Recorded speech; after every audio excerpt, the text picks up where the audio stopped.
Bismillahirrahmanirrahim. Assalamualaikum warahmatullahi wabarakatuh. Perkenalkan, nama saya Muhammad Riza Hisam dengan NIM 20102010064. Di sini saya akan mempresentasikan proyek desain komunikasi visual dengan dosen pengampu Ibu Dian Eka Permanasari SDS MA. Oke, yang pertama tentang riset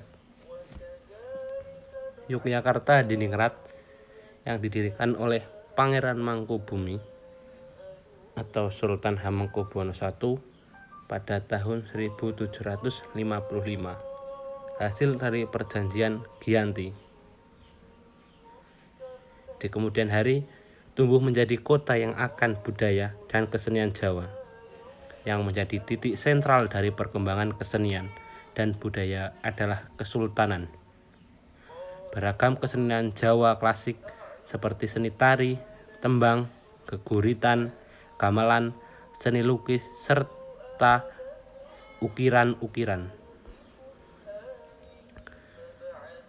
berkembang dari dalam keraton dan kemudian menjadi kesenian rakyat.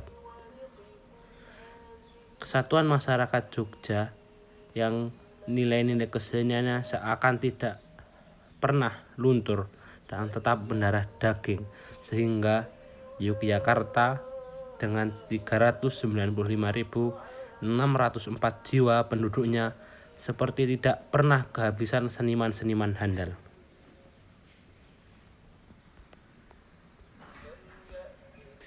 Salah satu kekayaan lain dari Yogyakarta adalah sekolah.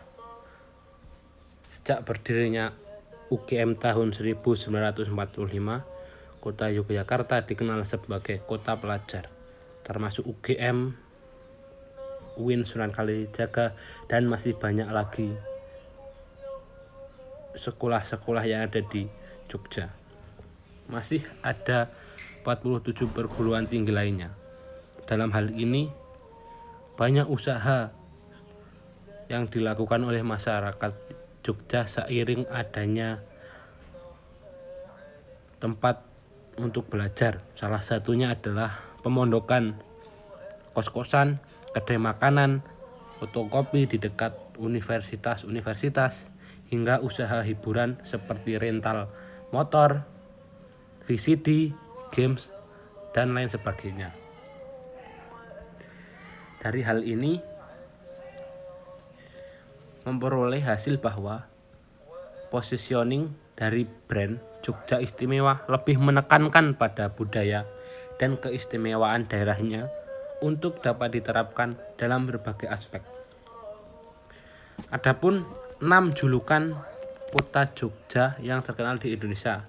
Yang pertama yaitu kota pelajar.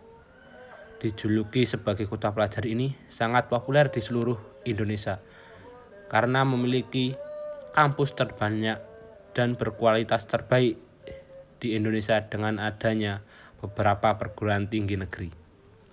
Kedua, kota wisata. Jogja memang menyimpan banyak kekayaan dan keindahan alam yang sangat menakjubkan, seperti wisata alam, pantai, museum, wisata edukasi, Malioboro, dan Tugunya. Ketiga, kota seni dan budaya. Kota Jogja masih sangat terkenal dengan julukan kota seni dan budaya yang sampai sekarang masih dilestarikan dan menjadi destinasi paling banyak dicari oleh wisatawan luar negeri. Keempat, daerah istimewa Yogyakarta. Julukan yang tidak asing lagi di telinga kita yaitu daerah istimewa Yogyakarta. Keistimewaan ini diakui oleh undang-undang karena peran Yogyakarta pada masa kemerdekaan Indonesia. Kelima, Keraton Ngayogyakarta Hadiningrat. Keraton Ngayogyakarta memiliki peran besar terhadap berdirinya Indonesia di zaman perjuangan kemerdekaan negara ini. Dan yang terakhir, keenam, kota perjuangan. Masih ingat dengan serangan umum 1 Maret 1949 adalah serangan yang terjadi di Yogyakarta yang dilakukan oleh jajaran tinggi militer wilayah Divisi 3 GM. Serangan ini menjadi catatan sejarah dunia internasional. Hanya dalam waktu 6 jam, bambu runcing dan alat seadanya digunakan tentara Indonesia untuk berperang. Kemudian brainstorming mind mapping. Saya buat menjadi 6 tentang tadi kota pelajar, kota wisata, kota seni dan budaya, daerah istimewa Yogyakarta, Keraton Ngayogyakarta Hadiningrat, kota pelajar, kota perjuangan, mohon maaf. Untuk kota pelajar ada universitas swasta dan negeri dan banyak lainnya. Kemudian kota wisata alamnya pegunungan dan pantai, museum, wisata edukasi, tugu, Malioboro, mall dan keraton. Kota seni dan budaya Tumplak Wajik, Sekatan, Saparan. Daerah istimewa Yogyakarta sangat diakui dan dikenal dari berbagai macam yang datang ke Jogja. Kemudian Keraton Ngayogyakarta Hadiningrat masih bertahan di era sekarang dengan sistem kesultanan. Kemudian kota perjuangan, serangan tadi 1 Maret 1949 yang memiliki peran penting dan dicatat dalam sejarah. Konseptualisasi, maksud dan tujuan rebranding untuk memperluaskan kota Yogyakarta, memperkenalkan kota Yogyakarta yang istimewa dengan berbagai julukannya. Nama slogan yang saya gunakan Jogja Ninggal Kenangan, dengan artian apabila kamu pernah datang ke Jogja, pasti banyak kenangan yang kamu ingat dan ingin kembali lagi ke Jogja. Tema brand logo, simple dan minimalis, namun tetap syarat makna, mudah dikenali, orisinil dan berkarakter kuat, mempresentasikan Jogja sebagai kota tujuan pariwisata, dapat diaplikasikan pada beragam media promosi dan penggunaan lainnya. Target audiens untuk semua usia dari mulai muda sampai yang tua, laki-laki maupun perempuan, dan masyarakat Jogja sendiri maupun wisatawan lokal dan luar negeri. Jenis font yang saya gunakan, font tulisan Jogja berjenis Bohemian Soul dan slogannya berjenis Dairom. Warna yang digunakan coklat, warna utama coklat, karena akan hadir dan cocok di segala bentuk bergaya apapun. Tone of voice simple dan mudah dipahami untuk semua kalangan.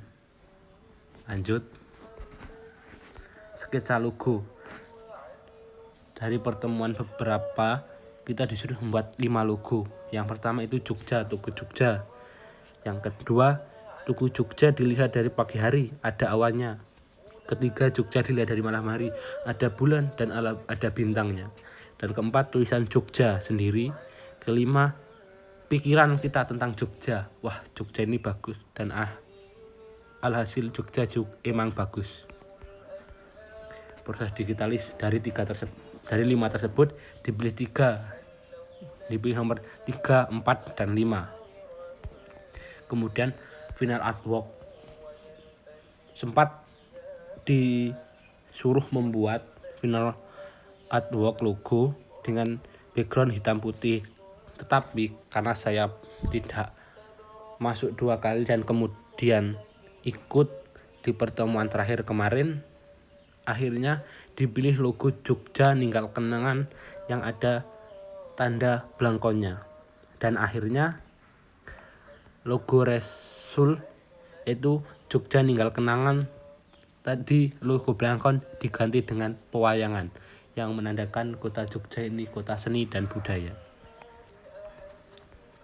Konsep dari logo yang saya buat, Jogja dikenal dengan seni dan budaya. Selain satu hal yang terkenal adalah wayang, di mana konsep ini ada bentuk pewayangan yang diletakkan dalam huruf O.